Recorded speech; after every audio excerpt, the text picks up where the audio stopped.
વિવાદ બાદ અમદાવાદ મહિલા કોંગ્રેસ પ્રમુખનું નિવેદન સામે આવી રહ્યું છે। મારા હોદ્દાને ટાર્ગેટ કરવામાં આવે છે તેવું ઝીલ શાહનું કહેવું છે। ધમકી આપ્યાનો ફરિયાદમાં કોઈ ઉલ્લેખ નથી તેવું ઝીલ શાહે કહ્યું।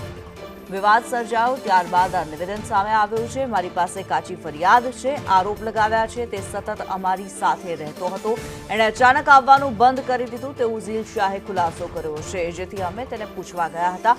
કાર્યકર્તાઓ સાથે તેમનું વર્તન બીભત્સ હતું। બંને વચ્ચે ઝઘડો ન થાય એટલે મેં પકડી રાખ્યો હતો। કોણે કરેલું છે તેની ન્યાયિક તપાસ કરીશ તેવું ઝીલ શાહે કહ્યું છે। પાર્ટીમાં પણ હું રજૂઆત કરીશ। અમારા છોકરાઓ ત્યાં રજૂઆત માટે ગયા હતા, છૂટા પાડવા માટે ગયા હતા અને આખો મુદ્દો મારા પર નાખવામાં આવ્યો છે તેવું ઝીલ શાહે નિવેદન આપ્યું છે। કોંગ્રેસના આંતરિક કકળાટ બાબતે ઝીલ શાહે બોલવાનું ટાળ્યું। આ બન્યું એ અમારા માટે શરમજનક હોવાની વાત ઝીલ શાહે કહી। દરિયાપુર વિસ્તારના કોંગ્રેસના જ એક કાર્યકર્તાએ અમદાવાદ શહેર કોંગ્રેસના મહિલા મોરચાના પ્રમુખ ઝીલ શાહ ઉપર કેટલાક ગંભીર આરોપો લગાવ્યા છે। ઝીલ શાહ સાથે વાત કરીશું।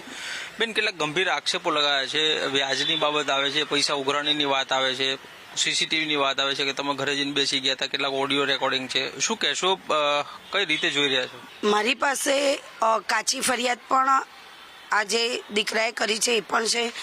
એણે જે કમિશનરમાં ફરિયાદ આપી છે એ પણ મારી પાસે ફરિયાદ છે કે એ ફરિયાદમાં ક્યાંય આનો ઉલ્લેખ સુદ્ધા નથી થયેલો।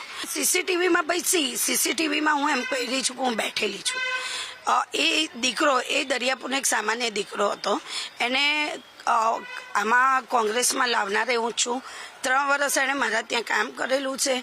એને આ બધું કોંગ્રેસની વિચારધારા સાથે એને એના પરિવારને સેટઅપ કરનાર પણ હું છું અને એને સોશિયલ મીડિયામાં એક્ટિવ કરનાર પણ એ અમે અને મારા કાર્યકરો જ છે। અમે 1.5 મહિનાથી 3 વર્ષથી જે દીકરો આપણા ત્યાં આવતો હોય, સ્વાભાવિક છે તમારે ત્યાં કોઈક 3 વર્ષથી આવતું ને એકદમ બંધ થઈ જાય તો આપણે એને પૂછવા તો જઈએ કે ભાઈ એવું તો શું થયું। અમે એના ત્યાં સામાન્ય વાતચીત કરવા ગયેલા, એનું બીભત્સ વર્તન અમારી ઉપર હતું એટલે મારા કાર્યકરો ઉશ્કેરાયા। ઉશ્કેરીપૂર્ણ આખું એક ગોઠવેલું જ ષડયંત્ર મને લાગી રહ્યું છે। સીસીટીવીમાં મને મારતી, મને ગાળો બોલતી કે મેં આ વસ્તુ કરી છે એ વસ્તુ મને ખ્યાલ છે। મારી જોડે કોઈ સીસીટીવી આવ્યા નથી ભાઈ, મેં જોયા પણ નથી। મારી પાર્ટી ઉપર આવ્યું છે। પહેલાં તો મારા માટે આ શરમજનક બાબત છે કે આમાં મારી પાર્ટીને વચ્ચે આવવું પડે છે અને અત્યારે મેં તમને કીધું એમ કે ન્યાયિક તપાસ વિના હું આની કોઈ પણ સ્ટેટમેન્ટ આ બાબતે આપવા માંગતી નથી।